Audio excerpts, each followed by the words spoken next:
Welcome to the Throttle Up Leadership Podcast. Our theme for 2025 is the future of work. Meaning is the new money. In a world shaped by rapid innovation and constant change, the pursuit of purpose and impact has never been more important. I'm Dr. John Dentico, your host, bringing over 30 years of experience in leadership, strategic thinking, and purpose-driven innovation. Here, we tackle the pressing challenges of our time, from the rise of artificial intelligence to the growing need for meaning in the workplace. Together, we'll uncover how leaders can ethically integrate AI to enhance decision-making and keep humanity at the heart of their organizations. Remember, amidst all the technological advancements, in the end, it's always about the people. This podcast is your resource for actionable tools, thought-provoking discussions, and inspiring stories. It's time to go beyond leadership development and focus on leadership impact, creating workplaces where people thrive, innovation flourishes, and meaning truly becomes the new currency. Thank you for joining me on this journey. Now, let's throttle up and dive into today's episode. Hello again, and welcome to the Throttle Up Leadership Podcast. This is your host, Dr. John Dentico. With me this morning is Monika Malan. Monika is a leadership coach, corporate strategist, and advocate for authentic leadership with over 18 years of experience in the corporate and IT sectors. She is passionate about empowering emerging female leaders to lead with confidence, bridging traditional corporate norms with the flexibility and values required in today's multi-generational workforce. Having navigated male-dominated industries, Monika understands firsthand the challenges of creating inclusive, empowering work environments. Through her expertise in emotional intelligence, strategic thinking, and engagement strategies, she helps leaders build trust, reduce burnout, and cultivate thriving teams. A dedicated coach and mom to a spirited son, born during the COVID-19 lockdown, Monika knows the balancing act of professional ambition and personal life. She is on a mission to help women embrace their authentic leadership styles without conforming to outdated corporate models. In her work, Monika provides actionable strategies to reduce turnover, align leadership with personal values, and create cultures where people feel valued and motivated to do their best work. As organizations continue to battle the talent wars, her insights offer timely and impactful solutions for leaders looking to navigate today's evolving workforce. Good morning, Monika. How are you? Good morning. How are you? Monika, I'd like to begin with this question. Where did you grow up? And tell me some of the influences that you had in your early life. Yeah, I'm born and bred South African. Grew up in a very isolated way, the whole apartheid regime, terrible as that was my youth. But around about the primary school towards high school, that was abolished. And so we finally had some outside influences come into the country, which was great.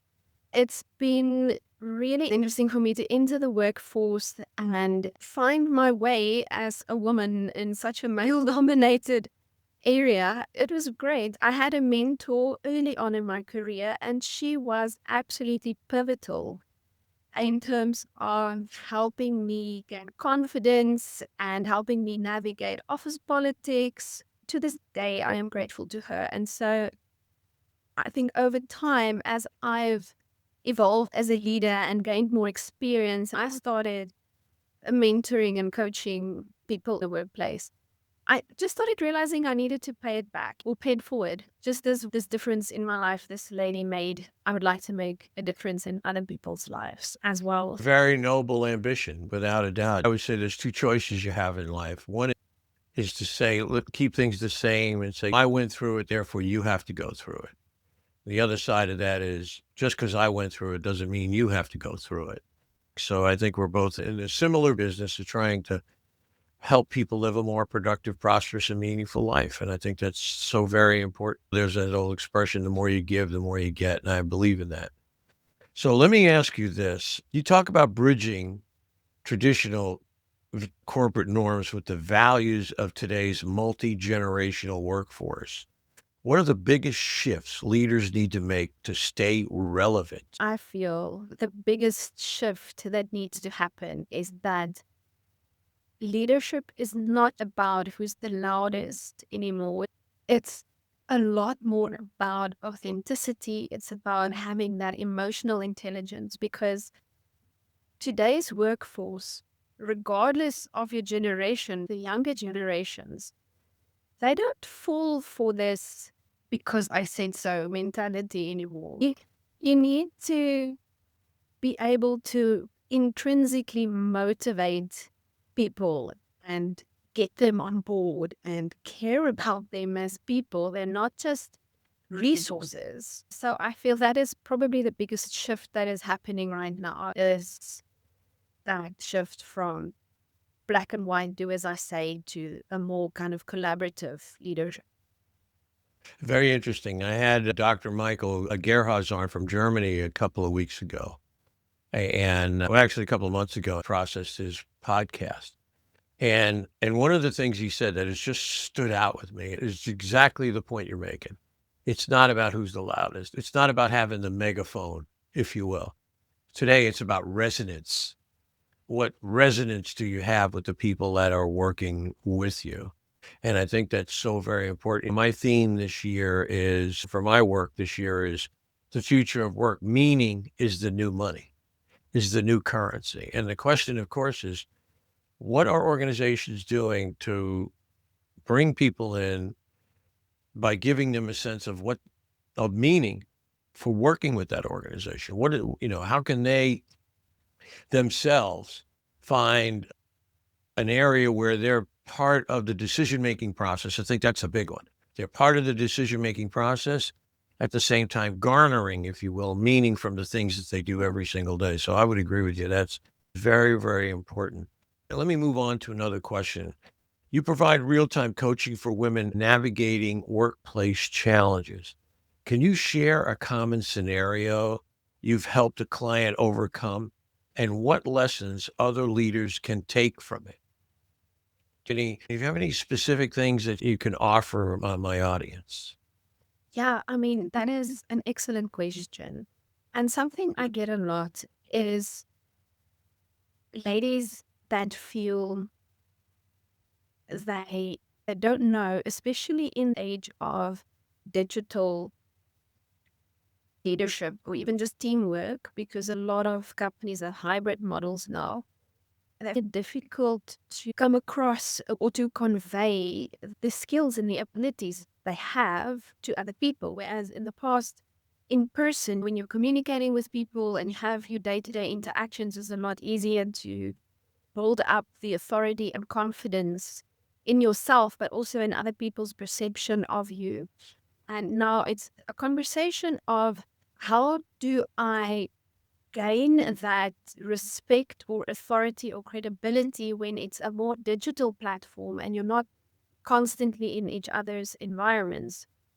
And so it's because it's very easy as a woman, especially, we tend to put our heads down and do our job. We're not conditioned really to quote unquote toot our own horn or make sure that people know of all the great things we're doing. So it all boils down to being able to communicate your skills and your achievements in a digital way without coming across as arrogant, or I think arrogant is a nice way of putting it. And so I teach these ladies that it's all about understanding what is in your circle of control and influence, Stephen Covey's circle, and being very deliberate about knowing exactly what is in your control and what is within your influence, and about working in such a way to increase your influence. So, for example, you cannot control what your manager does, but you can influence by going to her proactively, making any suggestions as to changes. You need to get to know that person, actively set up meetings with them, actively get to know them, find out what are their goals for the team, for the department, for the company? What want to achieve? What keeps them up at night? So then when you identify, proactively go and see, okay, here is an area for improvement, or here is something where I already made a difference or an impact. Then in your next catch up or in your next session that you have with them, communicate and say, I've noticed this gap. This is what I have done, or these are the things I suggest doing, because it's important to go with solutions, not problems, and then frame it in such a way that it addresses their goals that they've told you they have.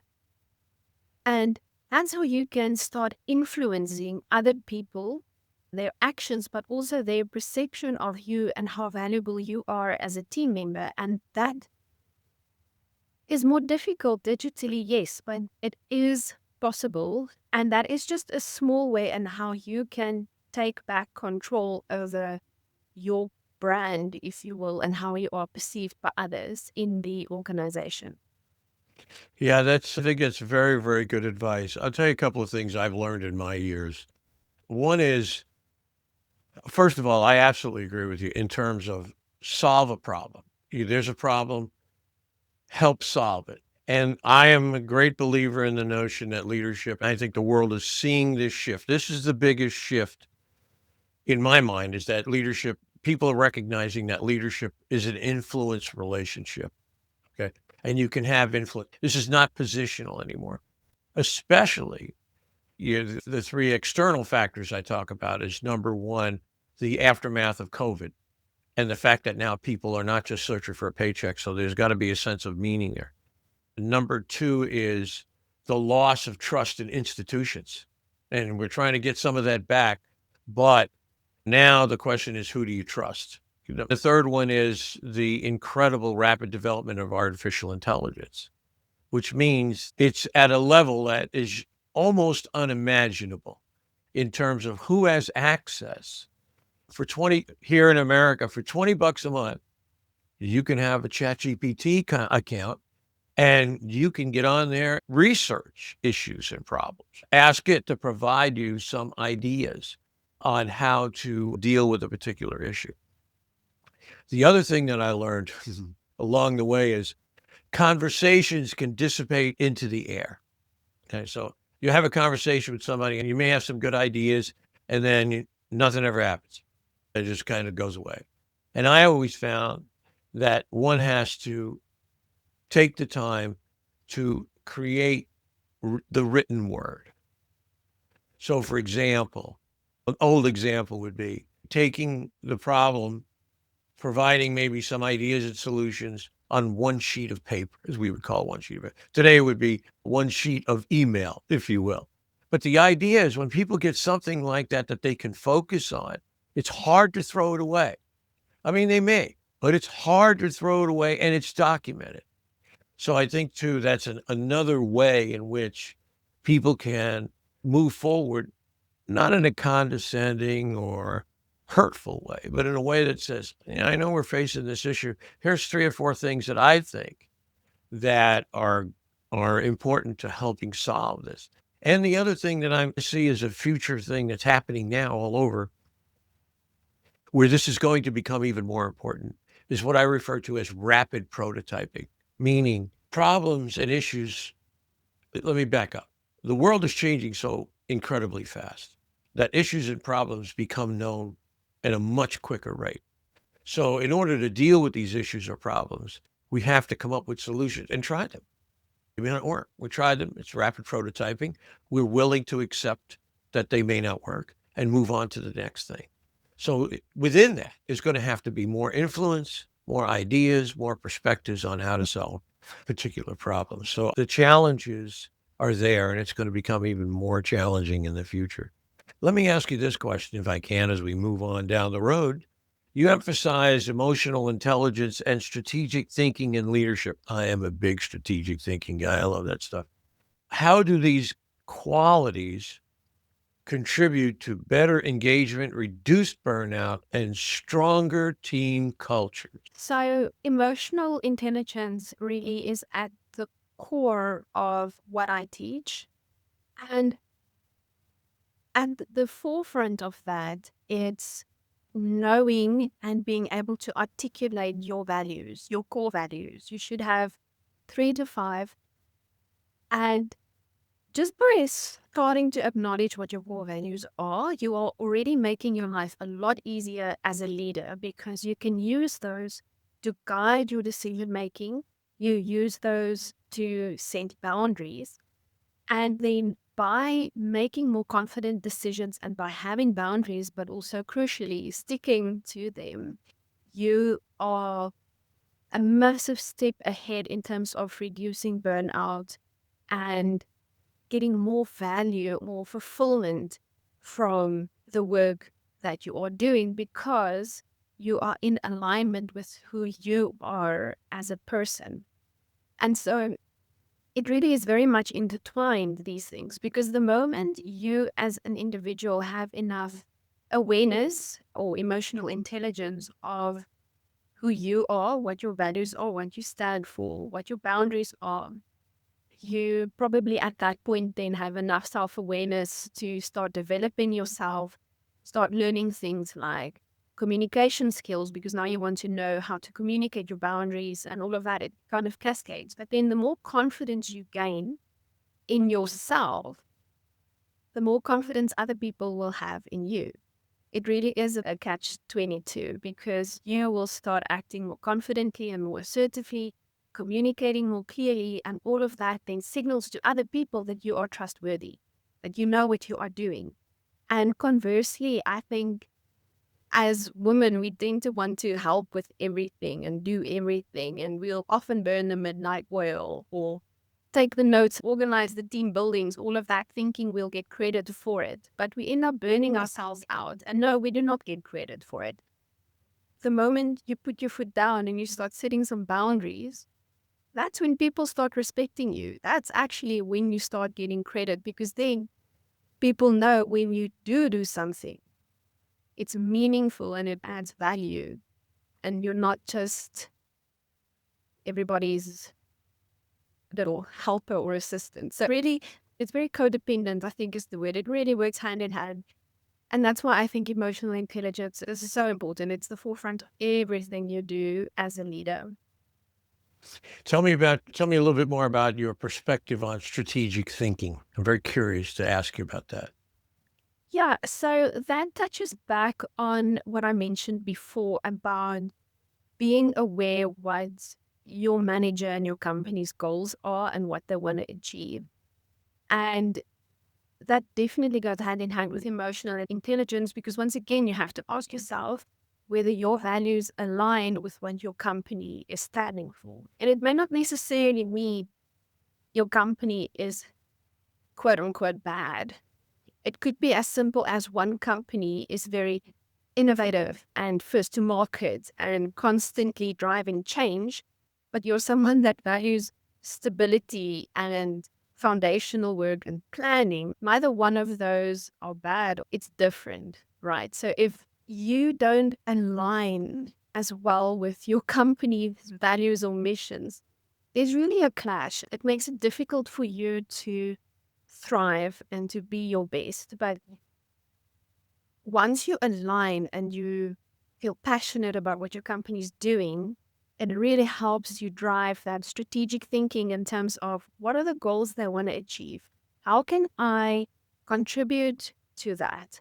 How can my team contribute to that? And you can also, if you're more like entry level leader, just starting out, you're going to have asks, right? At some point, you have to ask for more equipment. You want to ask for rewards for the team. You want to get more people on the team and trying to motivate for those requests in the frame of how it's going to contribute to the company goal will make it a lot more likely that you'll succeed. And that in turn gets buy-in from the team and from upper management. It's a win-win. Strategic thinking definitely goes hand in hand with emotional intelligence. Yeah, a little bit different take. I just mentioned it to you. I think strategic thinking and strategic planning are both good processes, but they're different. Strategic planning looks to find answers to questions normally created by the senior leaders in an organization. The problem is, are the senior leaders asking themselves the right questions? And that to me is strategic thinking, is making sure you're asking yourself the right questions. Because every once in a while, the halls of business are lined with the empty carcasses of businesses who never asked themselves the right questions. They just went along fine. And then the next thing you know, they're filing for an American Chapter 11 bankruptcy. So it's a very, very interesting situation. I think emotional intelligence, you take anything away from Goldman's work, it's really about empathy. It's about having a sense of empathy for other people, understanding what they're going through, understanding their particular perspectives. The leadership model that I'm developing 30 years ago has one basic foundation, and that's contribution. It's contribution. In other words, there's a problem, there's an issue. Let's open the door. Anybody got any ideas? Anybody want to help? Let's see what we can put on the table and see where it takes us. And that to me is more about process. It's more about leadership as a practice and a process. I have kind of turned a blind eye to this notion that leadership is contained in the traits and the innate personal characteristics of an individual. Okay. Because we're always waiting. It's sort of like we're standing on a pier waiting for that ship to pull in. We're waiting for the great leader to arrive and save us. And the answer is nobody's going to come and save you. You have to save yourself. But you can do it in collaboration with other people. That there is talent, there's capability. And this is a problem for leaders. There's a problem. I see it. Can they be the facilitator? Can they open up and allow this kind of process to exist and go on? And if they do, they're going to build great resilience in the organization and an ability to move quickly from one problem to another. But we're fighting years and years of this sort of bureaucratic mindset. It's all about bureaucracy. It's all about the org chart. It's all about who's at the top of the pyramid. And again, we're moving from who's got the loudest bullhorn to do we resonate with people? And I absolutely agree on values, 150% on values. Hire for values. Work to make sure that the values are complementary. Okay, and there's ways to do that. There's conversations you can have about that. But my new thing is hire for heart. Hire for values, hire for heart. And what I mean by that is, if you follow sports at all, like in America, if it's a baseball game and you're down by 5 runs and there's 2 innings left and you say, oh, this game's over. Yet a team comes back, teams come back all the time and they win the game. You say, how did they do that? It was just amazing. And the answer is they had heart. They have perseverance. They don't care when the chips are down. They don't care the odds are stacked against them. They have heart, work through it. And many times heart comes from people who have endured incredibly hard upbringings. I've been blessed with guests who have just driven me, taken me to this idea of the notion of heart. I've had 2 guests that were high flyers at a young age, wound up in prison, spent 2 years in prison, both of them. Came and told me, you know what, prison saved my life. And now they're back in, both doing incredible business, multimillionaires, really working hard, understanding that they took control of their lives. They took their experiences and turned them into a positive. So for me, hire for values, hire for heart. And I think that's the way we got to go into the future, is to look at that. Any reflection on that idea? Yeah, and 100%. I feel once you are confident in yourself as a leader, it makes it so much easier to open up the doors for that collaboration, because then you're not threatened by other people coming up with suggestions. It really is like a rising tide lifts everyone, right? And to your point, I think it's so important to get people on your team with the right values and with heart, because, that's another thing that really irks me is this concept of bumsing seats, and you've got to be in front of your computer for a certain amount of hours. The problem with that is that you are killing the heart. You are killing creativity and the passion. I feel if you are hiring the right people, they are going to be giving you 120%, and you will never worry about delivery or not getting what you asked them to do. And you will not have to micromanage, which I mean, what manager wants to micromanage, right? So well, 100% on board with you. I think it's really critical and so important to get the right people in the team and open up the floor for collaboration, because it also increases engagement and increases participation, motivation. Like, and everybody just, it really is something magical when a whole team just gets together and puts their minds together to solve something. It really is next level. It's really like the sum, what? The sum of the parts are great. Like, what does it say? Anyway, fully you're more than the sum of its parts. The whole is Yes, greater than the sum of the parts. Yeah. 100%. Yeah, no, Yeah. that's great. Yeah. And the other thing too about it is when you hire for values and you hire for heart, a couple of magical things happen. One, you're going to reduce turnover because the people you hire really want to be there. And there's this connection, as you say. And it's not, again, I go back to the point you made, which I thought was solid. And that is, you may be a very entrepreneurial company that loves change, and they're always changing and they're always doing different things. So we would need to have people who like that, who believe in that, want to be fast movers, if you will. And then there are the more stable companies that just will make change when we have to, but we like, there's a stability here that we like. And you want the people who value that in the company. And because if you mix those two, chances are they're just going to leave. They're just going to get up one day and say, I can't live with this. It just doesn't work for me.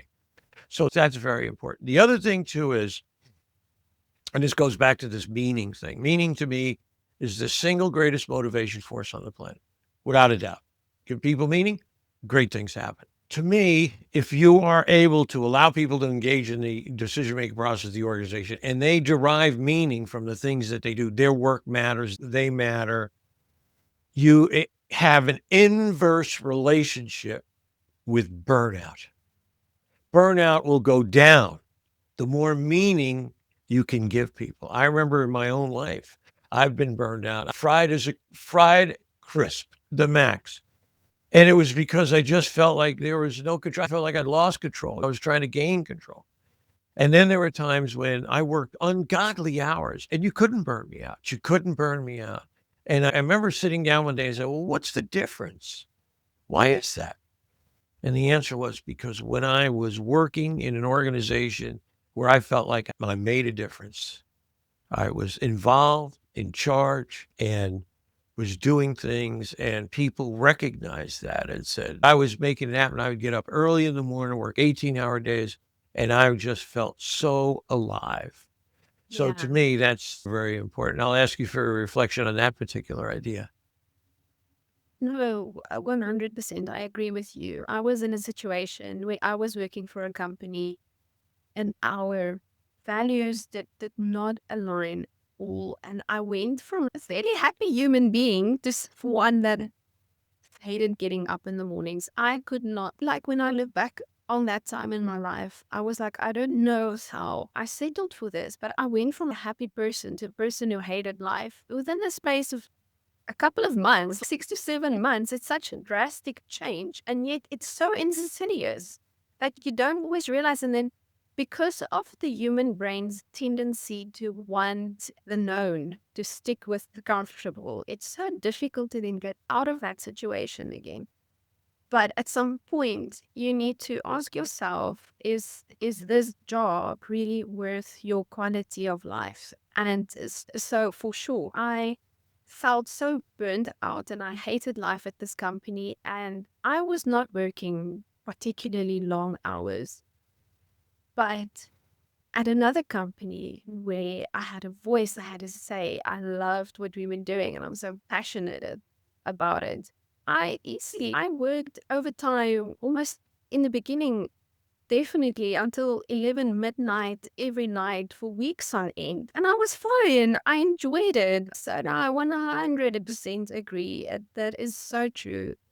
Alignment and values and heart and meaning makes a big difference. We should more realize that.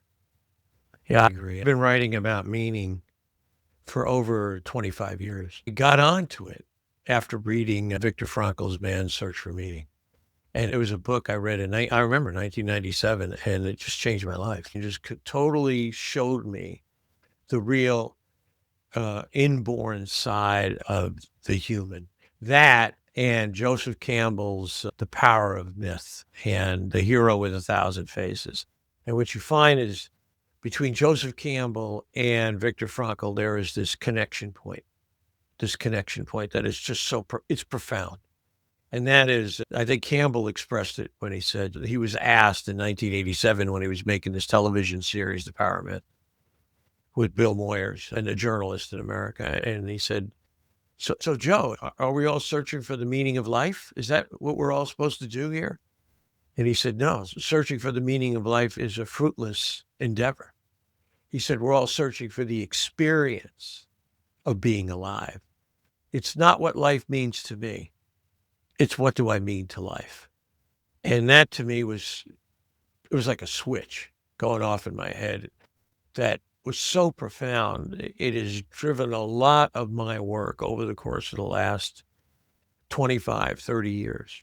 So I agree. Values, heart, involvement, training. People want to be trained, given the opportunity to get better at what they do. So training and learning is very, very important. Values alignment. It's all there. And people have to take a step back and look at it and say, okay, what can we do about this? And when you do that, if you're a leader, when you do that, you'll unleash an unbelievable amount of tremendous power and creativity and ingenuity to take your organization wherever you want it to go. So I'll ask you for your reflection on that as well. Yeah, I think to the point we made at the beginning of our discussion around the big shift in leadership from being the loudest voice to rather leading more collaboratively and with empathy, I feel that is where women shine. We are more naturally inclined to be community driven and to be collaborative. And so I am so excited about the opportunities we have because leadership has changed, the definition has changed. And women, we have such an innate ability to derive meaning and be meaningful to others and make a difference and to just sweep everybody up with them. So I'm so excited and want to be part of that movement and just get it going because sometimes we are our own worst enemies. We tend to second guess ourselves a lot. And I think we've got so much to add, so much value to add to the workplace. So yeah, completely. I'm so on board with everything you've said. This is a good conversation to be having right now.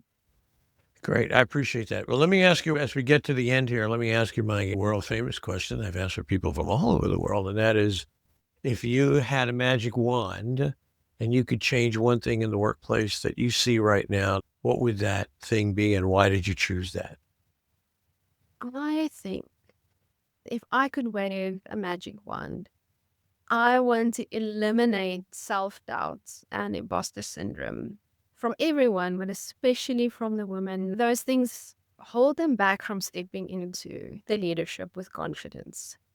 We hesitate before speaking up. We don't want to be seen as arrogant or aggressive. We don't put enough value on the work that we contribute. And we really need to start owning how awesome we are. And so I would do away with the imposter syndrome and the self-doubt. Yeah, that's a great one. I like that a lot. I would also add this piece. I know your orientation is towards women, but I would bet you money that there are a lot of men who feel that too. There's a lot of young men feel the same way and who feel in many respects disenfranchised. And so I think if we keep more of an open perspective that it could be anybody, it's with women and it can be with men too in many ways. So I think we have to open the door. When I train people in training mode, I make no judgments about people in the room. None. Zero. I'm a trainer. You put people in a room, I train them. That's it. It's simple. And that's the expectation, right? John's here. He's going to train people. treat them the same way, do the same thing with them, and give them the opportunity to step up and do the things that they want to do. Training environments that I create for them, especially when I'm working my simulation work where there are no computers, there are just 40 people in a room. And you watch the energy really, once you give them a problem and the energy just takes off, and it's really, really amazing. So I agree. Listen, this has been a really wonderful conversation with you. I can't thank you enough for your time today, Monica, and for all the way from South Africa, which I so greatly appreciate. I wish you all the greatest success in the future. Good things to you and your son. And thank you again for your time. I so appreciate it. Oh, thank you so much for having me. This has been a lot of fun, and I'm looking forward to chatting again in future. I look forward to it.